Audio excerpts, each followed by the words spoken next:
প্রিয় এইচএসসি শিক্ষার্থীরা, আমাদের আজকের এই ভিডিও লেকচারটি হবে অ্যাভোগাড্রো সূত্র এবং মোলের ধারণা নিয়ে।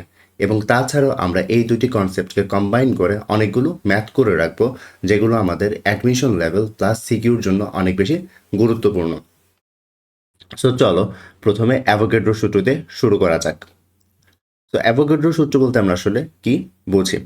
ধরো যে তুমি হচ্ছে একদম তাপমাত্রা এবং চাপকে স্থির রেখে সম আয়তনের কোনো মৌলিক বা যৌগিক গ্যাস নিয়েছ, তাহলে দেখতে পাবে সেখানে অণু সংখ্যা ঠিক একই থাকে। তো এটি বলতে আসলে কি বোঝাচ্ছি একটু খেয়াল করো। ধরো যে তোমার কাছে 4টি গ্যাসের সিলিন্ডার রয়েছে।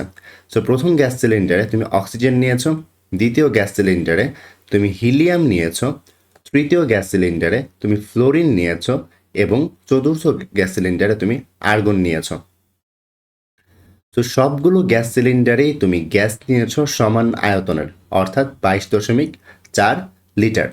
সো তুমি যখন সম আয়তনের গ্যাস নিবে তখন তুমি বলতে পারো যে সম আয়তনের গ্যাসের জন্য মোল সংখ্যা সমানই থাকে, কারণ আমরা জানি এই যে 22.4 লিটার মানে কি প্রমাণ আয়তন, আর প্রমাণ আয়তন মানেই আসলে কি 1 মোল, তাই তো? সো আমরা যখন সবগুলো গ্যাসই 22.4 লিটার করে বা সম আয়তনের নিব, সো সেখান থেকে আমাদের মোল সংখ্যা কত আসবে? 1 মোলই আসবে। আর আমরা কি জানি 1 মোল সমান কি 6.022 ইন্টু 10⁻23, যাকে আমরা অ্যাভোগাড্রো সংখ্যা বলি।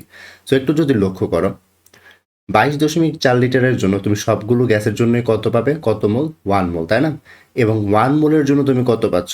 অ্যাভোগাড্রো সংখ্যক অণু সংখ্যা, তাই না?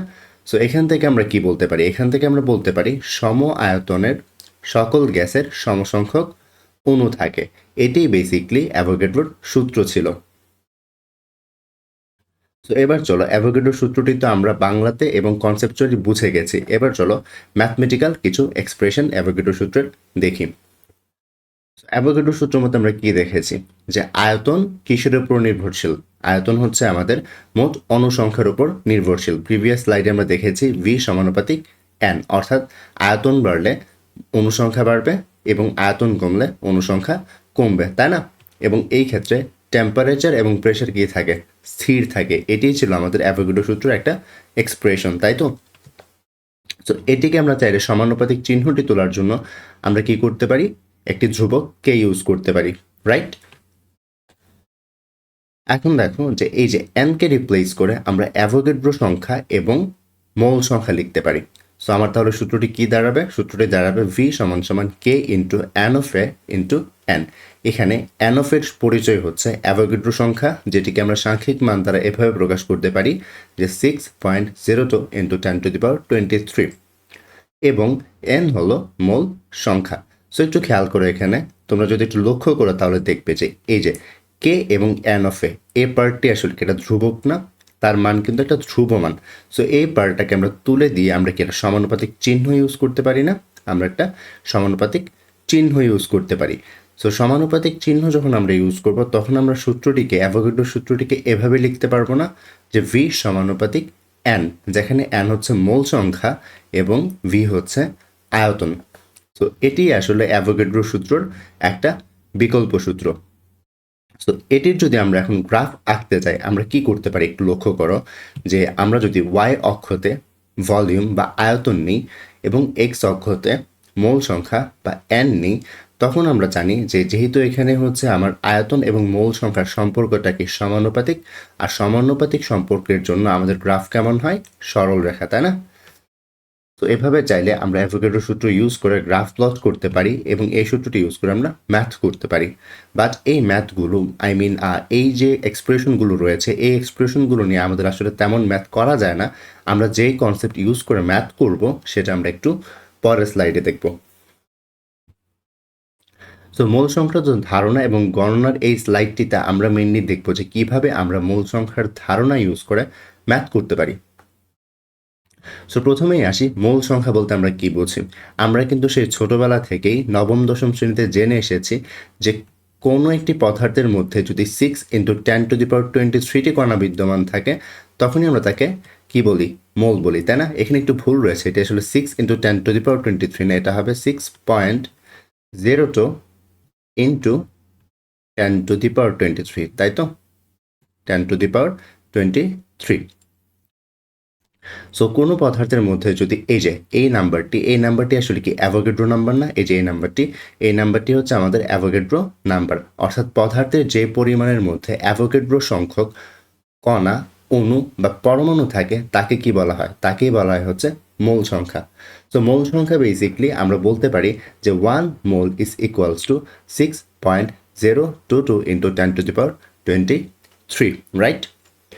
তাছাড়া আমি যদি মোল সংখ্যা বের করতে চাই তার জন্য বেশ কয়েকটি ফর্মুলা রয়েছে, যেমন n ইকুয়ালস টু W/m, অথবা n divided by n of a, অথবা V ডিভাইডেড বাই 22.4 লিটার। এটিকে আমরা সাজিয়ে PV equals to PV divided by RTও লিখতে পারি। আচ্ছা, তো এত যে লম্বা একটি সমীকরণ দেখতে পাচ্ছ, এই সমীকরণটি একটু বিদঘুটে হলেও কষ্ট করে এই জিনিসটি তোমাদের মনে রাখতে হবে, কারণ তোমাদের অ্যাডমিশন এবং সিকিউ যাই বলো না কেন, তোমাদের সবগুলো এক্সামে এই সূত্রের উপর বেশ গুরুত্ব দেওয়া হয়ে থাকে। কারণ যে ম্যাথমেটিক্যাল টার্মগুলো আসে বা যে ম্যাথমেটিক্যাল প্রবলেমগুলো তোমাদের দিয়ে থাকা হয়, সেগুলোতে এই সূত্রটি ইউজ করে খুব ইজিলি তোমরা অনেকগুলো প্রবলেম সলভ করতে পারবে। তাই এমসিকিউ বলো, সিকিউ বলো, অথবা বিভিন্ন যে ইউনিভার্সিটির কোয়েশ্চেন ব্যাংক আছে সেগুলো সলভ করার জন্য তোমাদের অবশ্যই এই সূত্রটি মাথায় রাখতে হবে। সো এই সূত্রতে আসলে কোনটির পরিচয় কী তা একটু চল আমরা জেনে নিই। এখানে n যে টার্মটি দেখতে পাচ্ছ সেটি হচ্ছে মোল সংখ্যা। W এর পরিচয় হচ্ছে উপস্থিত ভর, অবশ্যই গ্রাম এককে। বড় হাতের M বা ক্যাপিটাল M এর পরিচয় হচ্ছে আণবিক ভর, এবং n হচ্ছে উপস্থিত অণু সংখ্যা বা পরমাণু সংখ্যা, এবং n অফ a হচ্ছে অ্যাভোগাড্রো সংখ্যা, অর্থাৎ 6.02 ইন্টু 23। অন্যদিকে V হচ্ছে আয়তন, এবং 22.4 লিটার হচ্ছে STPতে আমার একটা ধ্রুবমান। একটু খেয়াল করো, এই সূত্রতে একটু এডিট হবে, কারণ এটি হচ্ছে শুধুমাত্র তোমাদের STPর জন্য অ্যাপ্লিকেবল। যদি তোমাদেরকে SATP বলে, এই সূত্রটিকে হালকা একটু এডিট করতে হবে। কীরকম? এখানে আমরা জানি STPতে কোনো গ্যাসের মোলার আয়তন কত? 22.4 লিটার। সো আমরা যখন STPতে ম্যাথগুলো করব তখন আমরা এখানে 22.4 লিটার বসাবো। বাট আমরা যদি SATPতে করি তখন আমাদের 24.8 লিটার বসাতে হবে। এই ব্যাপারটিতে একটু কেয়ারফুল থাকবে। অন্যদিকে P হচ্ছে আমাদের প্রেশার বা চাপ, V হচ্ছে ভলিউম বা আয়তন, এবং R হচ্ছে মোলার গ্যাস ধ্রুবক, এবং T হচ্ছে তাপমাত্রা। সো এক্ষেত্রে একটু একক নিয়ে একটু ধারণা থাকতে হবে। আমরা নর্মালি ম্যাথ যখন করব এই স্লাইডে, তখন আমরা আয়তনকে সবসময় লিটার এককে নিয়ে নিব, চাপকে সবসময় ATM এককে রাখবো, এবং মোলার গ্যাস ধ্রুবক R এর মান 0.0821 litre ATM mole inverse 1 K inverse 1 রাখবো, এবং তাপমাত্রা ক্যালভিন এককে রেখে থাকবো। তো চলো ওই কনসেপ্টগুলো ইউজ করে আমরা কয়েকটা ম্যাথ করি। সো এখানে প্রথম ম্যাথ সেটি দেখতে পাচ্ছ, 5 গ্রাম কার্বন ডাই অক্সাইডের আয়তন কত? তো চলো প্রথম ম্যাথটি আমরা একটু করে ফেলি। যেহেতু এখানে বলা আছে 5 গ্রাম কার্বন ডাইঅক্সাইডের আয়তন কত, সো সেটি যদি আমরা সমাধান করতে চাই, প্রথমে আমার সূত্র চুজ করতে হবে, তাই না? এই যে এত বড় একটি সূত্র রয়েছে, পুরো সূত্র তো আমার লাগবে না, তাই না? তার সিগনিফিকেন্ট ছোট্ট একটা পার্টি হচ্ছে আমার ম্যাথ করতে লাগবে। তো আমি আসলে কোন সূত্রটি আমার প্রয়োজন একটু প্রথমে আইডেন্টিফাই করব। একটু লক্ষ্য করো, এখানে 5 গ্রাম তার মানে W দেয়া আছে, তাই না? এবং কোনো গ্যাসের নাম মেনশন করা মানে হচ্ছে তার আসলে আণবিক ভর দেয়া আছে, অর্থাৎ ক্যাপিটাল M দেয়া আছে, এবং জানতে চাওয়া হয়েছে কি আয়তন V। সো এর মানে এখানে আমার W দেয়া ছিল, M দেয়া ছিল, এবং আয়তন V দেয়া ছিল, তাই না? সো একটু খেয়াল করো তো, এখানে W আর M এখানে রয়েছে, তাই না? অন্যদিকে V কোথায়? এখানে রয়েছে। সো আমি চাইলে এখন কোন সূত্রটি ইউজ করতে পারি? এই যে W/M is equals two V/22.4 litres. তাহলেই কিন্তু আমি এখান থেকে আয়তন অথবা V এর মানটি বের করতে পারবো। আশা করি সূত্র সিলেকশনটা তোমরা ধরতে পেরেছ। তো এখানে আমি W/M is equals two V/22.4 litre use করলাম। সেখানে W কত ছিল? এই যে 5 গ্রাম, M আণবিক ভর, তাই না? কার্বন ডাই অক্সাইডের আণবিক ভর হচ্ছে 44, তাই 44 বসিয়েছি, is equals to v divided by 22.4 litre. So এখান থেকে আমরা ক্যালকুলেট করলে খুব ইজিলি ভি এর ভ্যালু পেয়ে যাব, যেটি আসবে আমাদের 2.54 লিটার। এবার চলো আমরা সেকেন্ড ম্যাথটিতে মুভ করি। সেকেন্ড ম্যাথে কি লেখা আছে দেখো। সেকেন্ড ম্যাথে লেখা আছে এসটিপিতে অক্সিজেন গ্যাসের ঘনত্ব কত। আচ্ছা, ঘনত্ব আমাদের জানতে চাওয়া হয়েছে। আচ্ছা, ঘনত্ব যেন কি, আমরা জানি ঘনত্ব rho is equals to m by v, right? So একটু খেয়াল করো, এখানে যেহেতু আমার এম ভর দেয়া নেই, আমার কি দেওয়া আছে, ডাব্লিউ দেওয়া আছে, তাই না? এম এর জায়গায় আমরা কেমিস্ট্রিতে কি ইউজ করি, ডাব্লিউ ইউজ করি। সো আমরা এখানে কি লিখতে পারি, ঘনত্ব রো অর ডি দিয়ে আমরা ডেন্সিটি হিসেবে প্রকাশ করতে পারি। এম এর জায়গায় আমরা কি ইউজ করব, ডাব্লিউ, এবং আয়তনের জায়গায় ভি ইউজ করব। সো এখানে আমার কেমিস্ট্রির টার্মে আমরা ঘনত্বকে D equals to W by V দিয়ে প্রকাশ করি। তো চলো এই ম্যাথটি একটু করে ফেলি। সো এখানে আমরা প্রিভিয়াস ম্যাথেই দেখেছি W by m is equals to v by 22.4 litre, তাই না?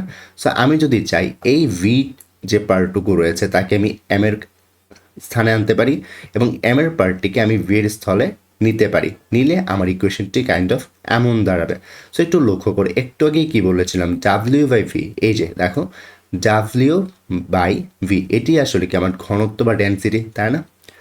সো এটাকে কি আমি লিখতে পারি ঘনত্ব, আর ওইদিকে এম কি, যেহেতু আমাকে অক্সিজেন গ্যাস বলেছে, অক্সিজেন গ্যাস যেহেতু বলেছে তার মানে এম এর মান হবে 32 আর 22.4 লিটার সূত্রের থেকে গেল। সো এখান থেকে ক্যালকুলেট করলে আমি যে ঘনত্ব পাবো সেটি হবে 1.43 গ্রাম পার লিটার।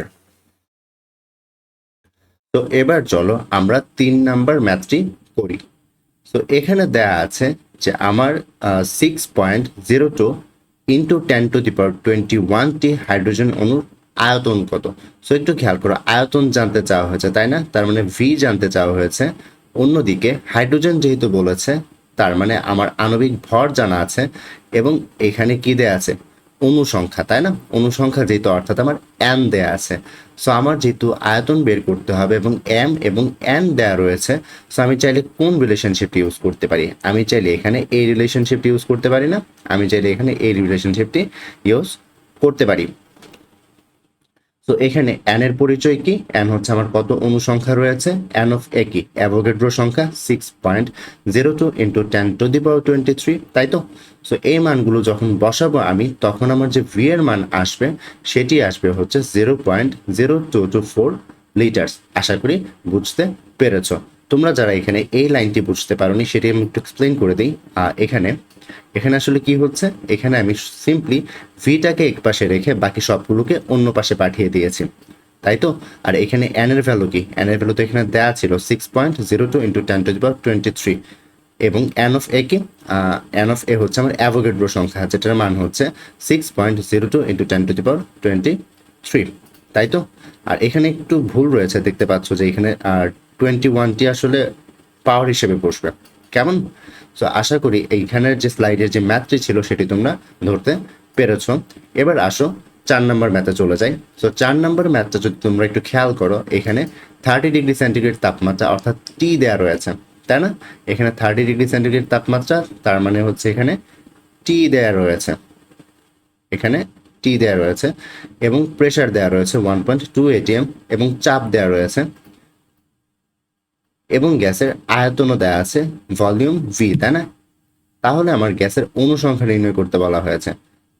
তার মানে আমি এখানে চাইলে, যেহেতু আমার গ্যাসের চাপ এবং আয়তন দেওয়া আছে এবং তাপমাত্রা দেওয়া আছে, আমার এতটুকু পোর্শন প্রয়োজন, এবং গ্যাসের যেহেতু অনুসংখ্যা বের করতে হবে, অনুসংখ্যা আমার কোত্থেকে আসবে, এখান থেকে আসবে, তাই না? সো আমরা চাইলে এই ম্যাথটি করার জন্য যে সূত্রটি ইউজ করব সেটি হচ্ছে n divided by n of a is equals to PV by RT. So আমার যেহেতু এন প্রয়োজন, এনকে আমি এক পাশে রেখে বাকি সবগুলোকে অন্য পাশে পাঠিয়ে দিচ্ছি। সো এখানে আমি এখন যদি মানগুলো বসিয়ে দেই, পি এর মান কত, 1.2 atm, ভি অর্থাৎ এখানে আমার আয়তন 25 ml, 25 ml কে কিন্তু আমরা মিলিলিটারে বসাবো না, কারণ আমরা জানি এই ম্যাথগুলোতে আমরা আয়তনের একক লিটারে রাখবো এবং চাপের একক atm এ রাখবো। তাই এখানে 25 মিলিলিটারকে প্রথমে 1000 দিয়ে ভাগ করে এখানে আমি 0.025 পেয়েছি, অর্থাৎ আমি লিটারে বসিয়েছি আয়তনটাকে, কেমন? অন্যদিকে দেখো অ্যাভোগাড্রো সংখ্যা n অফ a মানে কত, মানে হচ্ছে 6.02 ইন্টু 10⁻23, এটি পাওয়ার হিসেবে বসবে কেমন। আর ওইদিকে আর এর মান কত, আর হচ্ছে সার্বজনীন মোলার গ্যাস ধ্রুবক, যার মান হচ্ছে 0.0821। অন্যদিকে টি হচ্ছে তাপমাত্রা, যেটিকে আমরা ক্যালভিন এককে বসাবো, যেটি হচ্ছে 303 কেমন। তো এগুলো হিসাব করলে আমরা দেখা যাবে আমাদের n এর মান পেয়ে গেছে 7.26 ইন্টু 10⁻20, 7.26 ইন্টু 10⁻20। তো আশা করি আজকের যে ক্লাসটি ছিল মোল সংখ্যা, অ্যাভোগাড্রো সংখ্যা এবং যে ওগুলো সংক্রান্ত যে ম্যাথ ছিল সবগুলোই তোমরা ভালোভাবে ধরতে পেরেছ। আজকের ক্লাসটি মূলত এতটুকুই ছিল। ধন্যবাদ সবাইকে ভিডিওটি মনোযোগ সহকারে দেখার জন্য।